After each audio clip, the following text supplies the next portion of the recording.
Welcome to our panel discussion for Librarians Day. This is your opportunity of asking any of our panelists whose presentations you saw earlier today. And we also have two others. I'd like to introduce John Beatty, who's Senior Librarian at in the Genealogy Center at the Allen County Public Library. He's also the Head Collection Development Specialist for the Genealogy Center. He's written many books and articles and done lots of public speaking. So everything there is to know about German genealogy. Scott's Irish. UK. Collection here. Yeah. And that's, we have Dr. Thomas Eichner, who is head of information management for the St. Hood Roman Catholic Diocese. Is that in Vienna? Okay, close to Vienna. He's a historian, information manager, and he's the founder of Matricula. You know, that has been discussed often in our presentations this morning as one of the great resources. So we thank Dr. Eichner for being here for that. So now, does anyone have any questions? Oh, that's going to be a short present. Well, then I've got some questions. We've talked a lot about German records, but I'm very curious, and Dr. Eichner can fill us in on how might Austrian records, civil and religious records, be different, and then also what do you do with all the countries that were part of the Austro-Hungarian Empire? You know, what happened to all of those records, you know, before, after, and everyone else can hop in too, but I'll let you get started as the Austrian authority. Yeah, thank you very much for the invitation. Great to be here. Speaking about the Austro-Hungarian Empire, the advantage regarding genealogical records is that the empire was quite large, and so the records of the former empire are quite similar. So if you go to the Czech Republic, of Hungary, of Austria, the records until the end of the 19th century, they are all quite the same. The political system also is quite the disadvantage is that after the 1980s, everything became difficult. You know, Austria kept being a democracy for a certain time, and we had fascist national socialism for 7 years. And after that time, Austria became again a democracy and still is something like that.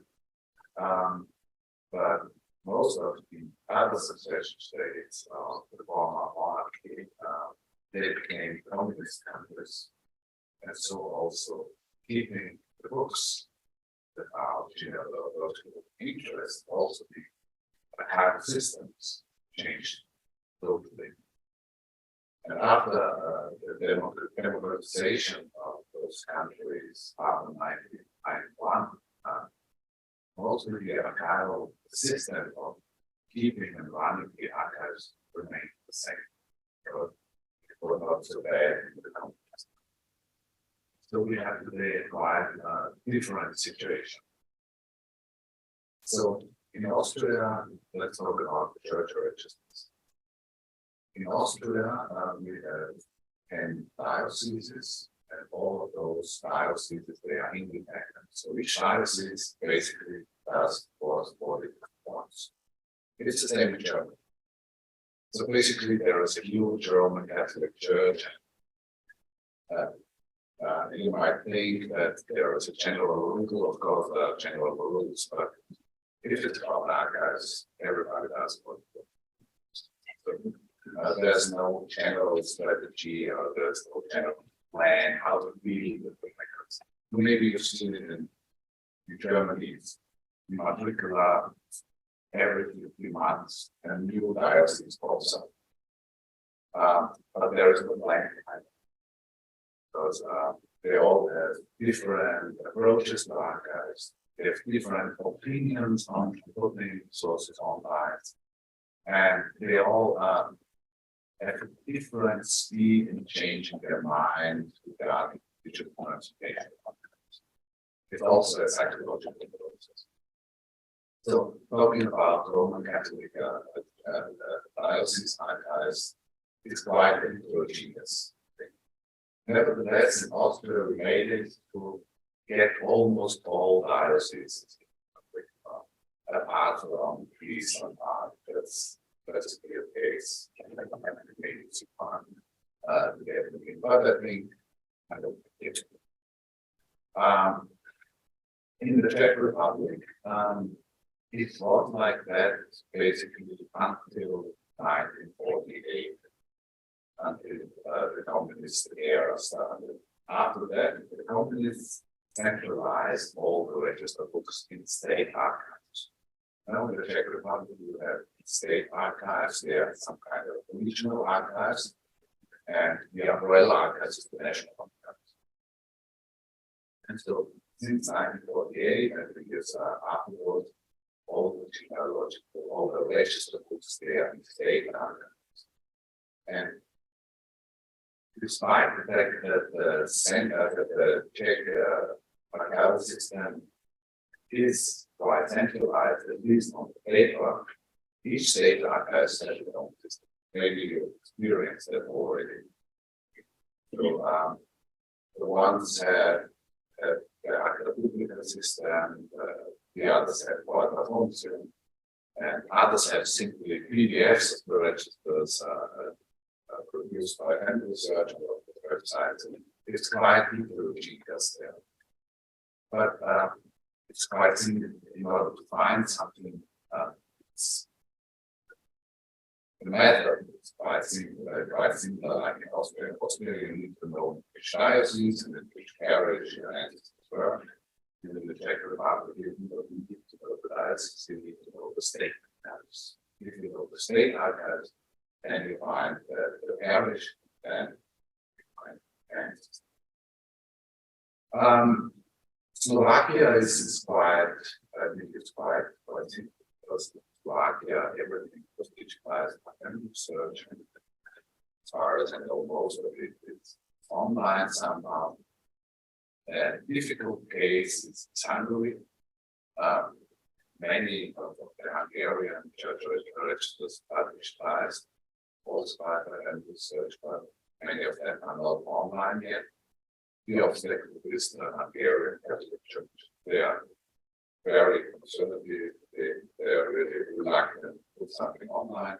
Various dioceses in Hungary have done their own thing, as we say in German, and created systems of their own with a pay model. So, for instance, Worldcat simply called it matricular and put the table in front of it.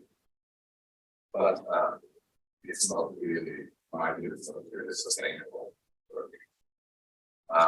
And I'm not sure how things actually proceed. So I do hope that the state archives that all the microfilms and the registers will do something in the near future so that the situation enhances. Slovenia, which has been part of the southern part of Austria, the empire, was for a long time also reluctant to put something online, but at the end of the day, they all get to the end. Still is not so in Croatia, and state archives has films of all the registers. But they have the same problem as like in Hungary, that the Roman Catholic Church in Croatia is also quite conservative. They are all afraid of losing something by putting their registers online. But they are not aware of the fact that by putting the registers online, they gain much more. So, may I say a personal word here? So, being here and seeing you all working with matricular makes me absolutely happy, because when I started my career as an archivist, I would I wouldn't have guessed that people may have it.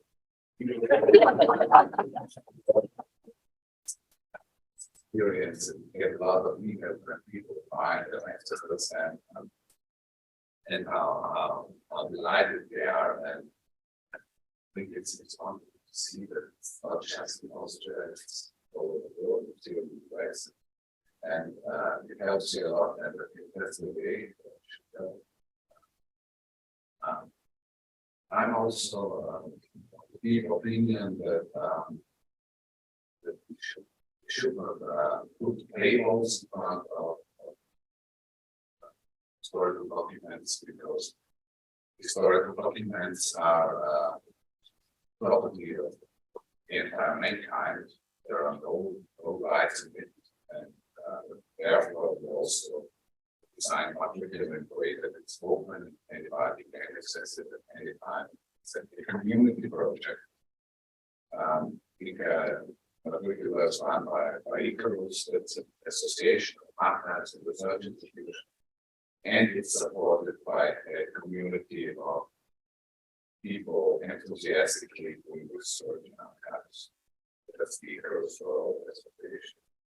And we think that future of archives and historical information is that not just the archives that take over responsibility of our common archival heritage, but that we do it together, that we do it together, the communities working with the documents and the archives, and that we form a strong coalition, and we make much more out of the documents than ever. That we have so much more. So, I'm gonna ask a follow-up question. I understand that you're going to be working with a family search on a joint project. Is that right? okay. Good talking with that maybe. Yeah. So talk about doing things together, working together. Yeah, so in my view, family search is an amazing job. It's incredible what they do. In my view, they are the only organization that has digital transformation. I have this really serious and efficient way. All forces that are available in order to transform all the archives into digital as far as we can. What are the privacy laws in Austria? How soon can a birth certificate, marriage certificate, and death certificate be requested? Yeah, in Austria, it's so-called Standesamt. It has existed only from 1939. So if you request a certificate after that time, you get it from the Standesamt, and it always depends on the goodwill of the officer there. So we learned a lot about that. It was quite funny for me to see, and you always have a little bit of attached with you in order to get what you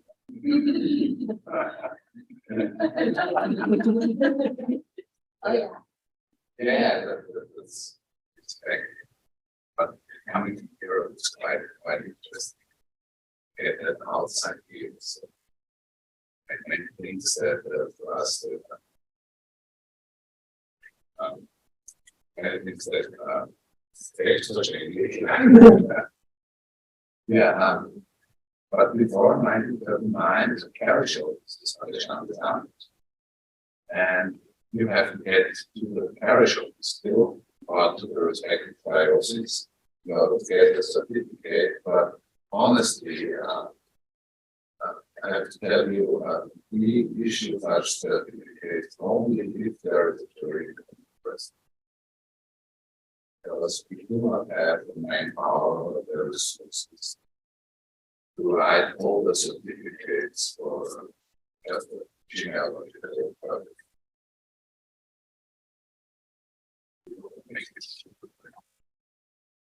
Of course, everybody has a request, you answer, I do it very right. It's not necessary. Okay. Now, are there, also restrictions for who can ask for a birth certificate? Or marriage certificate, or a death certificate? Is each done individually, or are there laws that? It depends, right? And when it's so there are some limits which you need to which you need to prove that you are direct dependent of the person. Within the last 100 years, you need to prove that you are at the center of the person. But before everything that is older than 100 years, there is no. Everything is sweet. We just found out that people at home are having difficulty understanding the room microphones aren't picking the sound up. So from here on, we'll have to stand up and answer questions. Now, does anybody have a question? Or do I get to ask another one? Okay. How about Switzerland? Researching, the records in Switzerland. Oh, that'll take 3 hours? No, we just have another expert that's not sitting in the panel on Switzerland. Who's that? Yeah, Daniel? Can we get Daniel to come up to figure out? Come on, Daniel. No, it's, I'm asking because I'm a librarian, well, was a librarian, I'm retired now, but blood is still there. So of course now I'm having more time to do genealogical research. So of course I'm going, okay, it's not online. How do I get it? So. Yeah. Small.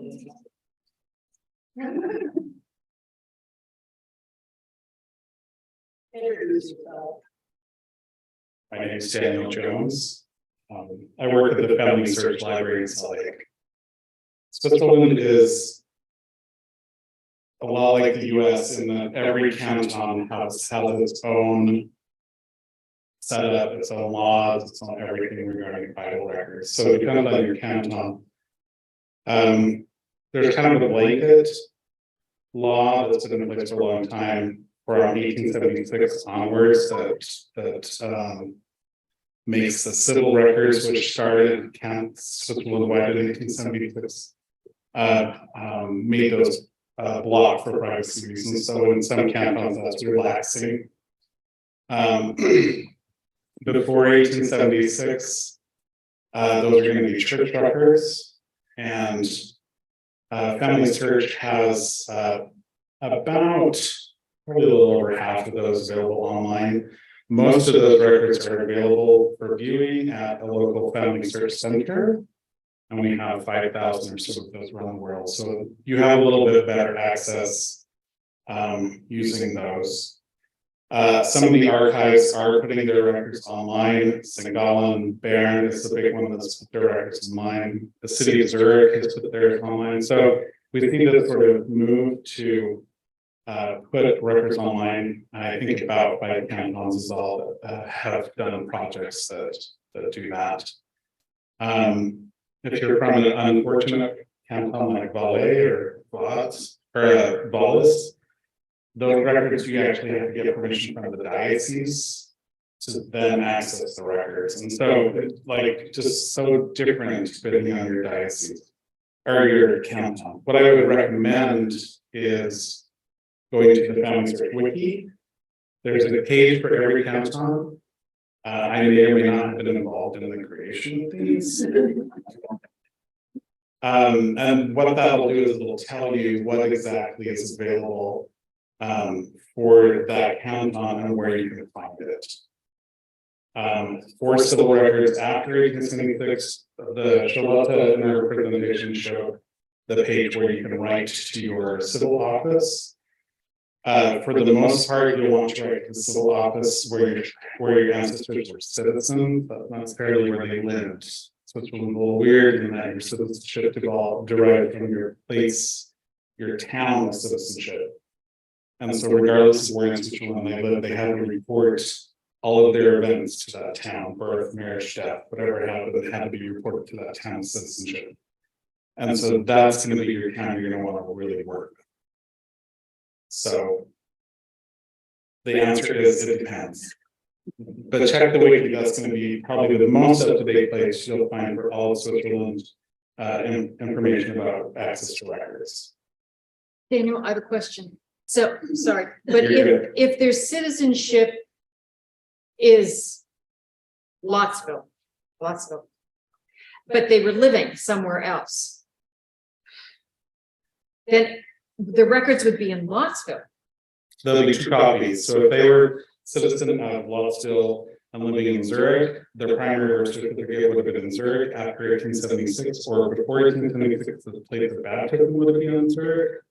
But that priest or that civil registrar would have had to send a record over to your place of origin for them to record it. The priest and the civil registrar had two jobs: one to register everything that happened at the local level, and the other to track all of the citizens from the local level. And so that person had to do both jobs. So they had 2 sets of registers, one for the local events, regardless of where the person was from, and the other for the events that happened to the citizens. So you have A registers and B registers.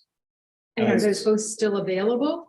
Yes, so there, like Germany, there were 2 copies made, one at the local level, one ended up oftentimes in the cantonal archive.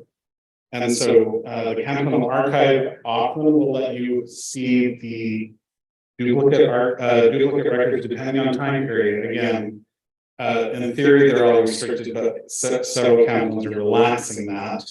And so the canton archive is probably your best bet for that. The local ones tend to be a little restricted and a little expensive. But if I only know the local, I mean, I know the local and it's not there, so I'm assuming it went back. There should be a copy of the original where the person. Yes. But I don't know where that is. So you don't have your places, you don't have your place of citizenship yet. No. Okay, the local copy will tell you where that person was a citizen, and then you can start working with that place. Okay, so I work with the canton of the local and tell them I want to do that. Yes. Yes. Any other questions about the tool?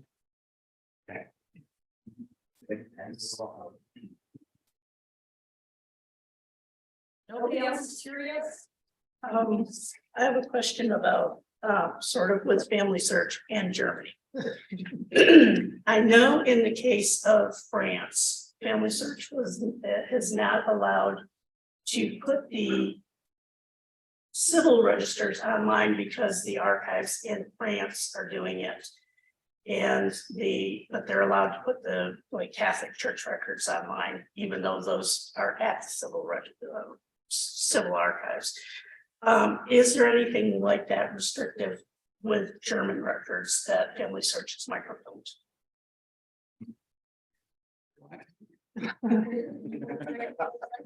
Yeah, I'm gonna go with Daniel's answer. It depends. Yeah, so Germany was not a country, a unified country until 1871.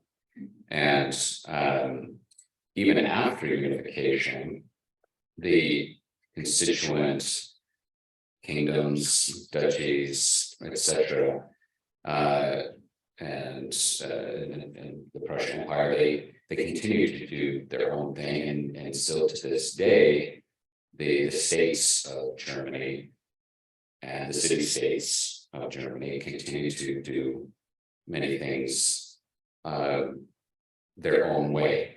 So from Bavaria to Württemberg, you're going to have different rules, and the federal archive will also have different rules, different periods of time that they consider to be for privacy, different rules for accessing their records, and then from archive to archive, different attitudes about digitalization and things like that. So you'll see with family searches records, they've been digitizing records there since basically the end of the war. And not digitizing, but microfilming first and then later digitizing. And each contract varies from when decade it was signed and from what archive it was signed in. And so there are some restrictions. It's common to find records that can be distributed to anywhere outside of Germany, but within Germany, you can't access it. Or within a certain state of Germany. And the thinking at the time of the archivists presumably was, well, we want them to come to the archive and use the archive. And so, if they can go access the microfilms, which is what was the medium at the time, then they won't use our archive. And so many of those restrictions are still in place for Germany to this day. Although family search is continually, looking for opportunities to negotiate addenda to contracts or new contracts that expand the digital rights and also, ideally provide access to you in your home and your gems. That So helps basically there. you're saying it's just like America. Yes, New York versus Texas and California, right? All right, was there a follow-up question or a comment? So are some of these challenges that we see with archives digitizing records, does it have to do with some of them being private and some of them being public, or is it, and then there are historic archives that have certain rules that they have to abide by that make it difficult to work out agreements with them? Is that kind of the issue? So yeah, the question is for those that are listening online, about whether this variability has to do with whether the archives are public or private archives. Yes, there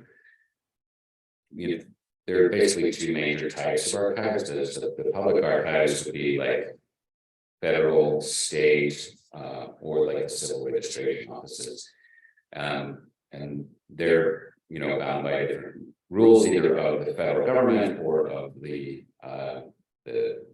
state that they are in. Private archives, primarily, we're talking about like church archives, and they can make their own rules. Like family search what is family search then? It's both public and private, isn't it? Family search, it's private nonprofit organization. Public would mean that it's like Publicly funded. government funded, whether locally or at like a larger government level. So yeah, family search is a private nonprofit that just has to negotiate, case by case for the access. Just a quick addition about the information regarding when the records are restricted on family search specifically. So there's all different levels, like Joe was saying, right? Because of all these different contracts. So sometimes you can still go to a family search center near you, and you can look up the family search where that is. Just click on the little it's like location icon on the top, right? And sometimes you're able to view images from that local family search center. Other times you have to actually go visit the family search library, and you may be able to view the records digitally from there. Or if not, then the chances are pretty good that they have the actual physical microfilm on the shelf that you can then pull from the shelves. And then sometimes you'll also, like, if you click to view the images and they won't let you view the images, sometimes there'll be a note on there saying that one of our partners has the images. So that can mean like My Heritage or Ancestries, and you want to go look on those other websites and see if you can find them there. So it just depends, but you may not have to go to Europe, or you may not even have to go to Salt Lake City. You may just be able to go to a family search number than your town. Can you explain the difference between a family search affiliate or a library affiliate and a family search center? Honestly, I think you know more about that than I do. And I want to come out here. Explain it. Yeah, I don't explain it. I'll I used to work with the Family Search centers and support Family Search, and also with the affiliates. In fact, I worked on the projects that made it possible for affiliates to have digital access to records when microfilm lending was discontinued by Family Search. And Allen County Public Library was one of the 3 pilots that we worked with to try out that digital access and make sure that it would work for everyone, and it was successful, along with Clayton and Midwest Mid-Continent Library. So the difference between an affiliate and a Family Search Center. Family Search Center is owned and operated by Family Search or its parent organization, Church of Jesus Christ of Latter-day Saints. Most Family Search centers are located within church meeting houses, what we call stake centers, but those are analogous to like a diocese. There are also many Family Search centers that are in just their own standalone building, and Family Search centers have let me just back up and say, of the 5 billion records that Family Search has online, approximately 20 to 25% of them are restricted access. You cannot access them from home. The vast majority of those you can access in a Family Search Center. And then the vast majority of those, but not all, you can also access in a Family Search affiliate library. A Family Search affiliate library, Allen County is one of them. I think there are now well over 1,000 of them. It's really grown since it went from microfilm access to digital access, because you don't have the barrier of having to set up, purchase microfilm readers and set up a lending process and all these other considerations. You just have to give your IP address to Family Search and sign an agreement, a usage agreement that's fairly simple, and you can have access. And I would say approximately of microfilms that have been digitized, Family Search affiliate libraries probably have access to about 95% of the same images that we can get in a Family Search Center. Born digital records, I'm not sure. There's since about 2015, all of the cameras that Family Search operates are digital cameras, not microfilm cameras. Family Search affiliates, previously, the only benefit really that they have is they can circulate microfilm. So born digital content is a little bit of a different situation. So I'm not exactly sure how much access Family Search affiliates get to what we call born digital content, or content that went straight to digital, not microfilm that digitized from microfilm. But I think that they have access to most of that as well. It's almost as if you were out. It's like 90, it's probably over 90% of that as well. But again, not all, because they do, some archives wants, they're just nervous about everyone everywhere all at once having access to their records. And so they feel more comfortable sometimes when there is at least some kind of restriction.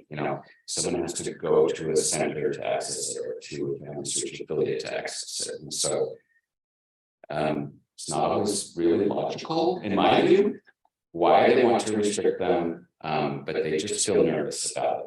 And sometimes you have to recognize that archives, they can't do whatever they want, because every institution has a parent organization, which is usually a government department. And the government department doesn't understand libraries and archives. Librarians, where most of us are librarians, we understand this, right?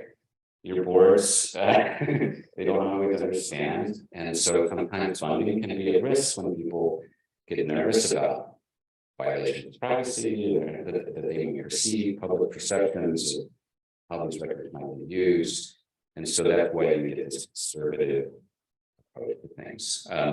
One other thing about the difference between affiliates and Family Search Centers is Family Search Centers also have negotiated access to databases like Ancestry.com, MyHeritage, Find My Past, GeniaNet, and let's see, Delay. American Ancestors, EA, there's British Library newspapers, anyway, there's like 15 different databases that you can access in a family search center. However, those agreements do not extend to the family search affiliate libraries. They have to negotiate independently for access to things like that. So, good. Did I leave anything out? Okay. I have a slight follow-up on that. I know that there are records, especially German, because the ones I found are German records that a Mormon can find and get online that are restricted to affiliate like that. Can you see those if you go to a family history center or to Salt So Lake? that's, yeah, the question is for those online, that there records that Family Search has that only Latter-day Saint church members can access. And there is a very small percentage, it's less than 5%, and that's probably overestimated. It's probably closer to like 1 to 2% of all the content on Family Search that only Latter-day Saints can access.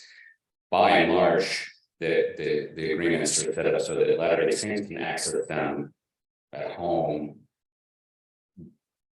and others can access them in a Family Search center. And Family Search really, really tries hard to negotiate for at least that.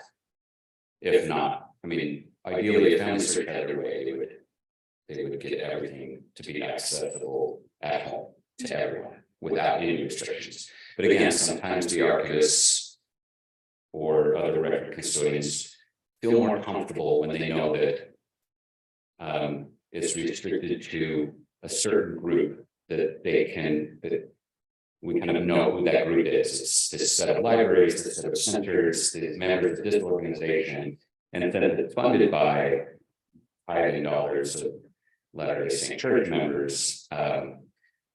It seems reasonable to most archivists to at least get that level of access. Yeah, but it really is only a small percentage that is exclusively. And happen to catch that. Well, and maybe you can access it in a family search center, and maybe you can access it if not there, then in Salt Lake, and you can use the research consultation service that Family Search has to talk to someone that's in at the Family Search library, and they can at least help maybe do a record lookup and give you the information, even if they can't give you like a digital copy of the record because those restrictions. Or you sweet talk a Latter-day Saint friend. And to sit down next to you with their computer and show you. Yeah. All right. I'm curious what the archive in Raymond is doing in terms of future projects, digitization projects, that sort of thing. Yeah, the question was what the archives in Bremen are doing with future digitization projects, and we have a lot of projects going on. So we have different ways to start with. We look at the preservation level of the records. Are they in good condition, right? Thank you. In good condition or not? And we are also looking at what are people looking for. And since genealogists are our biggest group of archive users, we especially look at the needs of genealogists as well. So at the moment, we are working on putting online the civil registry records, which are completely digitized starting in 1811. And we have an index done by volunteers of our local genealogical society. We link both databases, the archival catalog and this one, and to make it accessible. We did already for the testimony books. And we plan future projects, for example, for the medical books. We just send copies of our microfilms of these church books to some service providers and see what they can get out of it. And we also negotiate, for example, with Family Search on further projects, especially, of course, the genealogical ones. We think about the citizenship records of the city of Bremen that could be digitized, and we work something out, who does the digitization, who does the indexing, because I think this is both part of the same project. So yeah, besides that, we are also working on non-genealogical records, and in Germany there are many programs funding such projects. For example, medieval documents that could be put online. Yeah.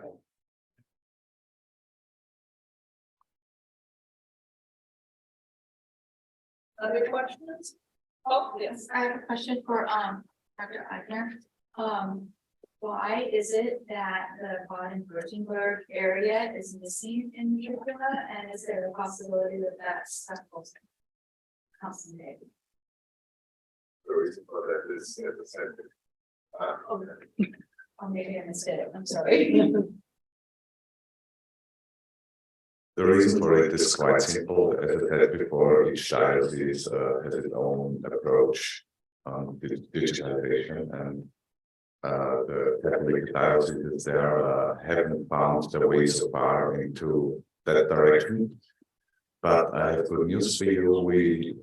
We now have made a contract with the Diocese of Rothenburg, and we are also in negotiations with another diocese there. So it's just a matter of time. I'm sorry, the process is slow, but it's continuously going further.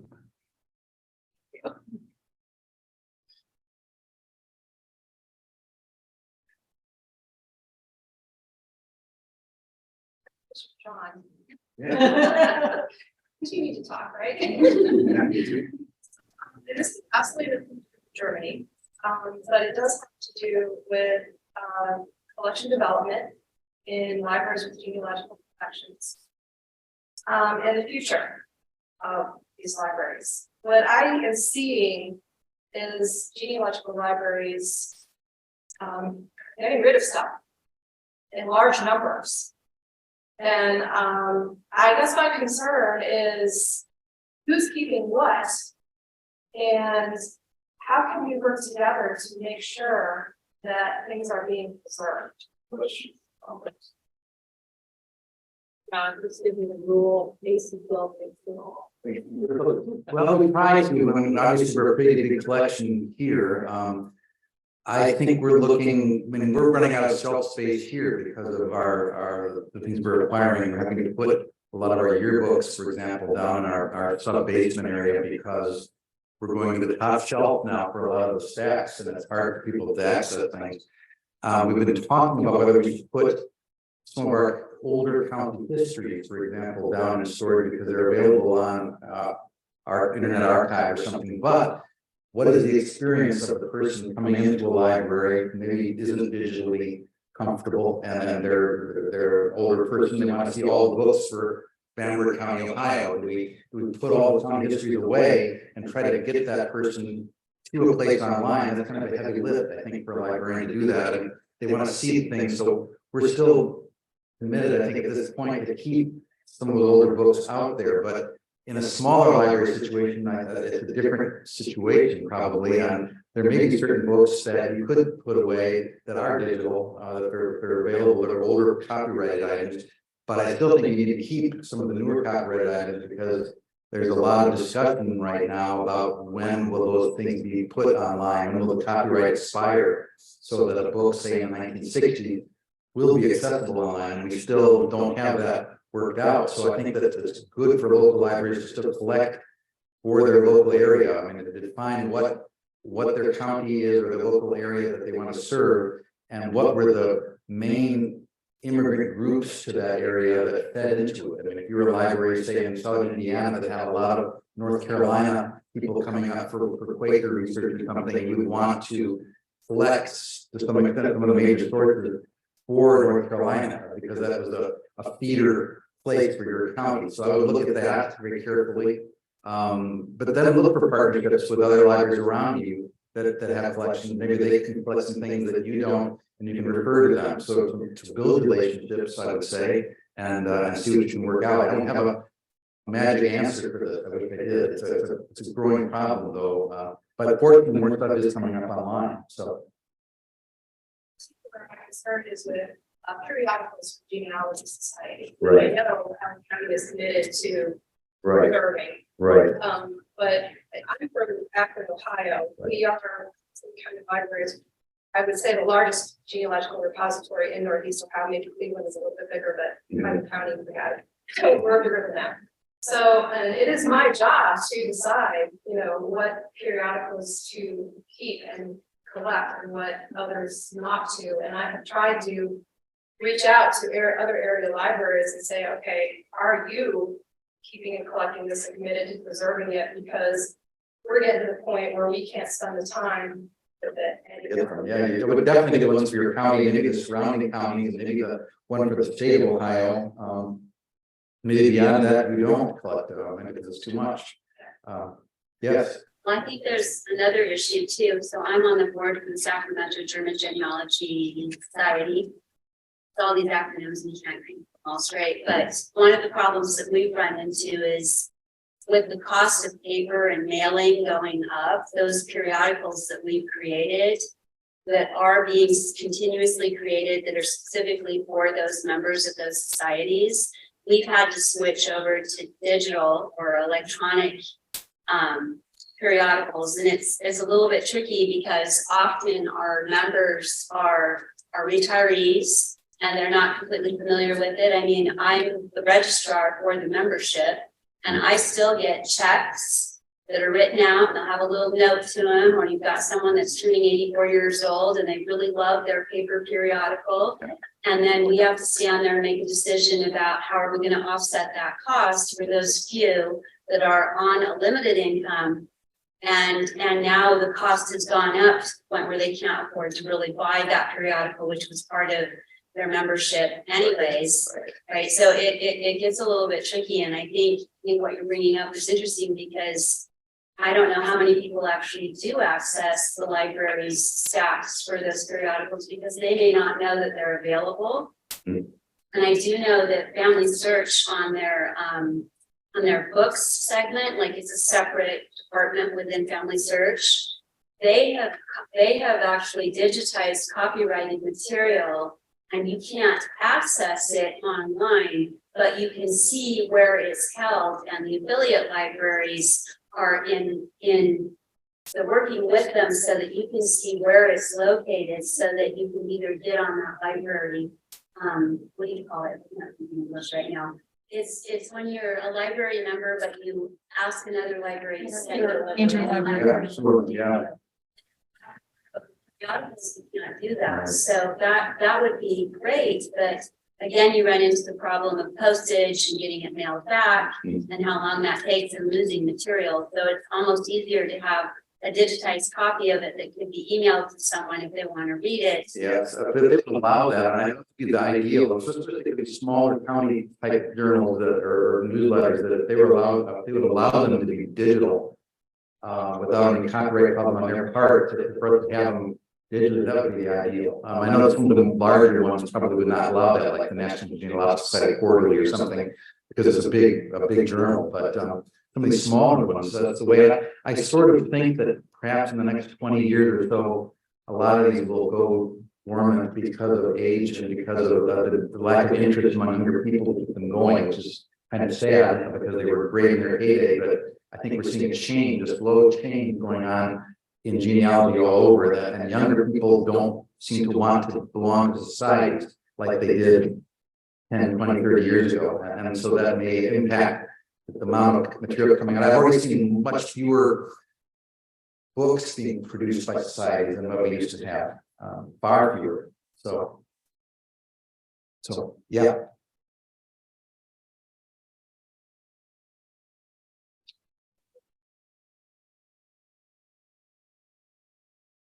One thing I wanted to say, being the interlibrary manager when I was here, what I did when I did collection development and had to make a determination of if I would read something out of the collection. We used to have a last system copy rule where we kept the last system copy of any book within reason. We didn't have all the on text or anything like that, but I would check on Worldcat to see who the closest, how many libraries in Indiana had it. and where they were and stuff like that, to see how quickly we could get something on their library loan. Or when Ohio or Illinois, it was a library that would loan us something without having to pay for it in postage. But that was also a criteria when I was going through and trying to, weed a book out of the collection. It took a long time, but I felt we were the biggest repository in northeastern Indiana, and we should have it. So. Okay, any other questions? Oh, yes. What type of resources we have here for Adams County, like for vital records? Do we have? Adams County, Indiana. Yep. I have to look at the catalog. There are.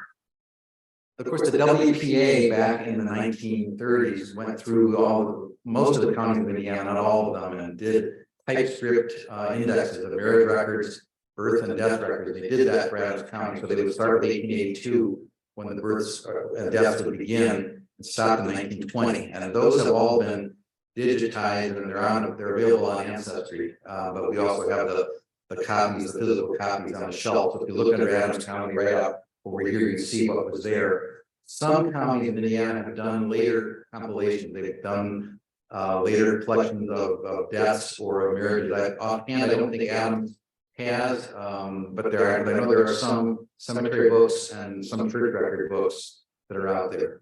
So it's going to, but some counties have done them more recently. How about copies of the immigration?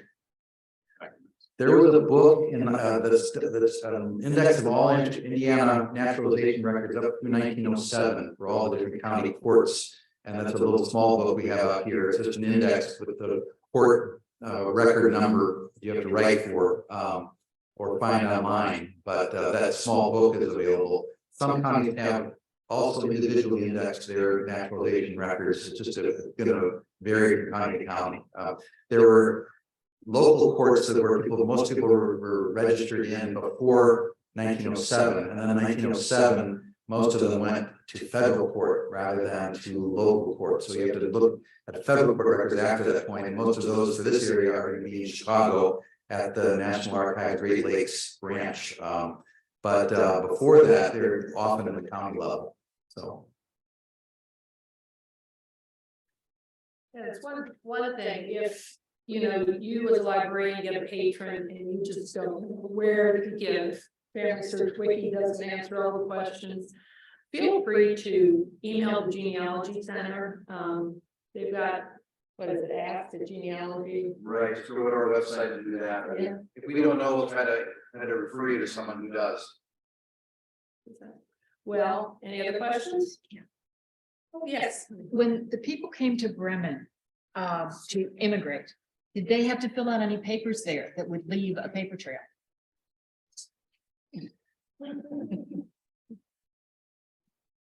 I think they weren't actually, because at least not after 1900. For the 19th century, the middle of the 19th century, we have some passport records, so that they were going to the police officers and they getting their documents for the immigration.